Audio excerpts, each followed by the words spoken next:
kuba mbafite muri abantu b'agaciro cyane mwebwe ba subscribers. Ntabwo ari ikintu cyoroshye kuba wafungura channel nta publicity wabonye ku maradiyo, nta publicity wabonye ku ma big channels, nta bishegu cyangwa se za nkuru zihobagiza uri gukora ngo bikorohere kuba wabona abantu 100, 200, 300, 400 kugeza ku 1000. Imana ibahe umugisha kabisa, ngewe mbasabiye umugisha mwinshi. None ngo ikaze wahisemo kubana natwe mu biganiro byacu bya buri munsi nk'ibisanzwe. Ni Sam start doing what you're passionate about. Tuguhaye ikaze, wiyumvemo ikaze niba tugezeho ari ubwa mbere. Wibuke ntuze kugenda udakanze subscribe. Hayindi mpamvu itumye dukora iki kiganiro gatoya cyane rwose. Ndi gushima Imana kubera ko kamera yanjye Satani hari ukuntu agira atya akayifata settings zose akazihindura, najya kamera bigatangira akazamo za blur, ibintu bikijima bikanga isura ntifatike, hayigoragoza bikanga kwere. Ariko ikintu gitumye nshima Imana nuko setting zongeye ziremera ku bantu bakoresha ibikoresho by'ikoranabuhanga, ibikoresho biri electronique. Hari ukuntu kigira ukuntu kabisa, ukaba wakiraje gisetinze neza kimeze fresh, ariko ewana wabyuka wafata wakanda ugiye kuri codinga bikaba ibibazo bikomeye bikanga neza.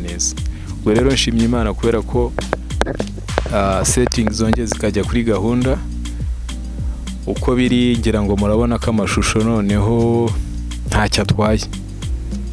Narababwiye ngo mu bushobozi bwanjye buke nkora ibijyanye n'uko nshobojwe cyangwa n'uko nifite, ntabwo njya kurarikira ibyo ntabashije. Kandi iyo tuva naho tugeze turashima Imana kuba mbafite muri abantu b'agaciro cyane mwebwe ba subscribers.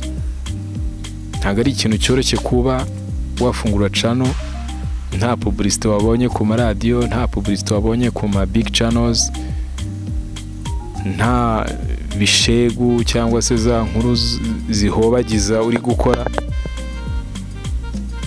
ngo bikorohere kuba wabona abantu 100, 200, 300, 400 kugeza ku 1000. Imana ibahe umugisha kabisa, ngewe mbasabiye umugisha mwinshi. Ntabwo biba byoroshye. Rimwe na rimwe tubashimira, hari igihe abantu bagira ngo ahari twabuze ibyo tuvuga. Oya, ntabwo tuba twabuze ibyo tuvuga kubera ko aka ni akazi abantu bafata nk'aho koroshye ariko karanakomeye cyane. Hari ukuba wateguye content, hari ukuba ugomba kugira ubumenyi kuri editing, hari ubumenyi ugomba kugira mu gushutinga, ibyo byose ukora ama thumbnail, kwa uploadinga, ugategereza ko hari abantu bavuga ati turashimye ku bintu wakoze n'ibizima byadufashije byatwubatse. Ubwabyo icyo ngicyo nicyo tuba dukorera cya mbere. Iby'amafaranga byo biza nyuma. Akenshi uretse ko nge ntanakora nitaye ku by'amafaranga, nkora kugira ngo nsige umurage mwiza hano ku isi. Ibindi by'amafaranga byo Imana nibishaka igihe yagennye, izibyo nkeneye rwose, nibona ko akwiye nayazaza. Cya mbere yo nkoze ikiganiro nkabona comment imbwira ati merci, wakoze cyane, biratwubatse. Izo feedback kabisa nizo zikiza roho zacu, nizo zoza roho zacu. Tuhita tubona ko icyo twakoze hari umusaruro muzima. Ubwo rero nkoze ikiganiro kugira ngo ngewe shima Imana kuko kamera yongeye settings zikajya kuri gahunda. Ndimo nibaza ntubunda akora iki ko settings zanze, si uko ari ntazi kuri setting. Ama tutorial aba hari yakwereka uko wayisettinga. Binongeye igikoresho ubana buri munsi nacyo, umwaka ukaba ugiye kuzura, ntabwo ushobora kumbwira ngo cyakunaniye kugisettinga. Ahubwo za settings zose wakoresheje bikagenda neza, hari ubwo wisanga zanze noneho ukazishyiramo bikanga kwere. Ubwo rero umva ko ari ikintu cyo gushimira cyane pe. Kamera yanjye niyo ngiyo nkuko muyibona, ni Nikon D3300. hari abambwiraga iyo kamera se ngikora amashusho, irayakora rwose, keretse ahari ushaka gukora amashusho y'uko uri bugaruke uri umwarabu, wenda wari umwirabura ugashaka kuba umwarabu, na telefone zikora amashusho. Twebwe twita ku cyo turi butambutse, ntabwo twita ku byo tugiye gukoresha, ku muyoboro tugiye gukoresha ngo dutambutse ahubwo butumwa.